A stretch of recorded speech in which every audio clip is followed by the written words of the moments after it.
खबर उत्तर प्रदेश की लखनऊ से है, जहां सपा डेलीगेशन को संभल जाने से प्रशासन ने रोका। सपा के प्रदेश अध्यक्ष श्यामलाल पाल को पुलिस ने नजरबंद कर दिया। वहीं नेता प्रतिपक्ष माता प्रसाद पांडे समेत कई और नेताओं के घर के बाहर पुलिस का सख्त पहरा है। सपा डेलीगेशन संभल में हुई हिंसा मामले में पीड़ित परिवार से मिलने जा रहे थे और प्रशासन ने सपा के नेताओं को पूरी तरह से नजरबंद कर दिया। प्रदेश अध्यक्ष श्यामलाल पाल ने बीजेपी सरकार पर निशाना साधा, कहा कि सरकार अपनी नाकामियों को छुपाने का काम कर रही है। संभल हिंसा मामले पर समाजवादी पार्टी का डेलीगेशन संभल जाने को तैयार हुआ था, लेकिन जिस तरह से डीएम के द्वारा और प्रशासन के द्वारा रोका गया। हमारे साथ समाजवादी पार्टी के प्रदेश अध्यक्ष श्यामलाल पाल जी हैं, हम इससे जानेंगे। सर, आप लोग आज डेलीगेशन जा रहा था संभल पीड़ित परिवार से मिलने के लिए, क्या वजह रही जो आप लोगों को रोका गया? देखिए, संभल की घटना जो है वो आपस की हिंसा नहीं है और वहाँ सरकार के द्वारा हिंसा कराई गई है। जब धर्म के नाम पर 1991 ईस्वी में एक पूजा स्थल अधिनियम जारी हुआ और इसमें स्पष्ट रूप से कहा गया है कि 15 अगस्त 1947 के पहले जिन लोगों का जो धार्मिक प्लेस है, पूजा करने का स्थान है, वो इसमें पूजा पाठ करेगा और उस पूजा स्थल को किसी दूसरे धर्म के पूजा स्थल में तब्दील नहीं किया जाएगा, बदला नहीं जाएगा। और ये स्पेशल प्रोविज़न के तहत बनाया गया था और ये भी उसमें उल्लिखित है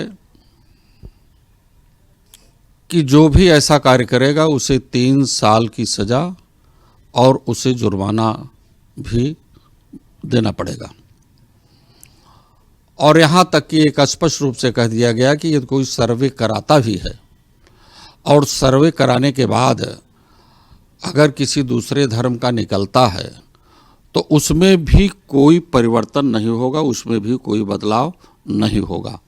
इसलिए उत्तर प्रदेश की सरकार कानून के विरुद्ध काम कर रही है, भारत के संविधान के खिलाफ है और ये लोगों के ध्यान को एक स्थान से दूसरे स्थान पर हटाने के लिए, जैसे इन्होंने 2024 के विधानसभा के उपचुनाव में 9 विधानसभाओं का चुनाव था, पूरे उत्तर प्रदेश की सभी विधानसभाओं पर इनकी नज़र गई और ये हार रहे थे, इनकी तैयारी नहीं थी और 13 तारीख को उपचुनाव होना था, मतदान होना था, लेकिन बेईमानी करने के लिए, अपने प्रशासनिक तंत्र को ठीक ठाक करने के लिए इन्होंने 13 तारीख के मतदान की तारीख को 20 तारीख कर दिया और पूरी तरह से उत्तर प्रदेश के विधानसभा के चुनाव में बेईमानी किया।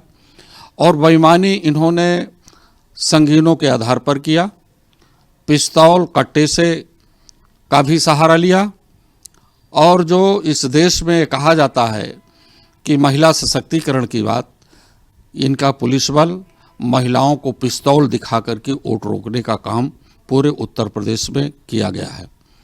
बैरिकेटिंग काफ़ी दूरी पर किया गया, बड़े बड़े गड्ढे भी खोद दिए गए, लोगों के रास्ते बंद कर दिए गए कि जिससे कि मतदान सेंटर पर न पहुंच पाए। तो इस तरह से ये ध्यान को भटकाने के लिए, हिंदू और मुसलमान करने के लिए शाही जामा मस्जिद पर ये सर्वे कराना शुरू किए। बिल्कुल, ये श्यामलाल पाल जी थे जिनका साफ तौर पर कहना है कि जिस तरह से रोका जा रहा है, उनकी नाकामी से पर्दा न उठ सके, इसको लेकर तमाम तरह के सवालात और साजिशन के तहत इन्हें रोका जा रहा है। कैमरा पर्सन नफीस के साथ मैं चंदन वर्मा, स्वदेश न्यूज़, लखनऊ।